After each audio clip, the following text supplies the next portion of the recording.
Welcome back to Trilogy's channel. Today we're talking about a super special timepiece and a watch that is considered to be a holy grail piece for many collectors. That is of course the Patek Philippe Nautilus in rose gold, reference number 5980/1R, as I'm seen wearing here.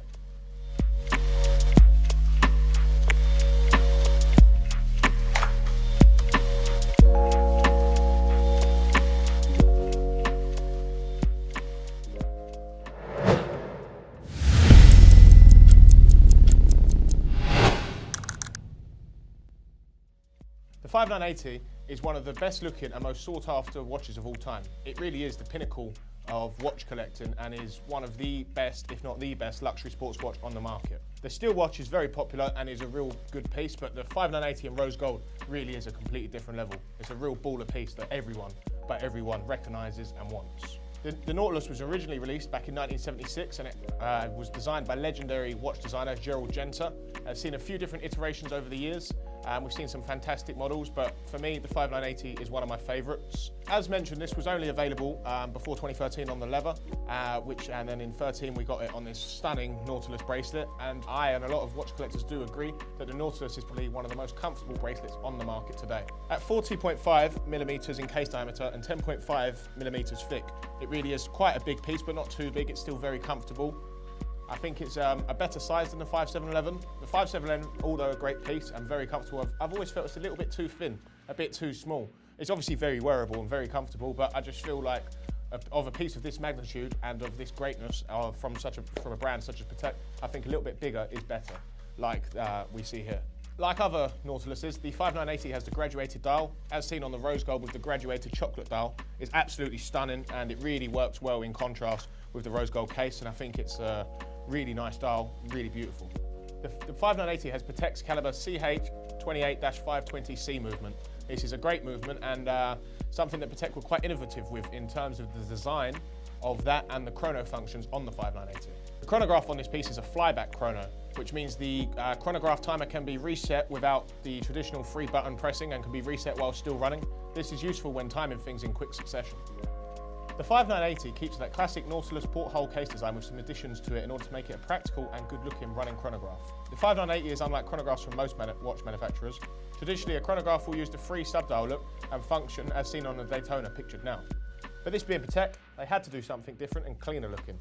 The end result was Patek Philippe being the pioneers of the stunning chronograph that operates off of a single subdial with two hands for tracking the minutes and the hours of the chrono.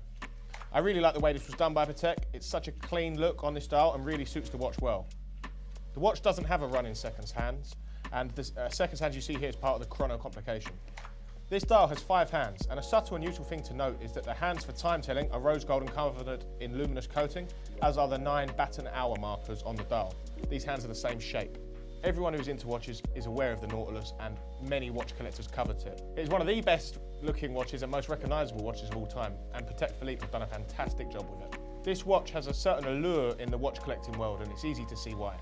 This watch retails at £74,690 in the UK, but as we all know, that is absolutely impossible to pay that unless you're a celebrity or a VIP client and you spent millions of pounds in the salon.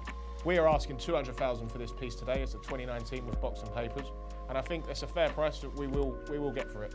I often sell this watch to private clients who have bought a lot from me in the past, and they'll finally reach a milestone and say to me, they're looking now to get the 5980, especially the rose one.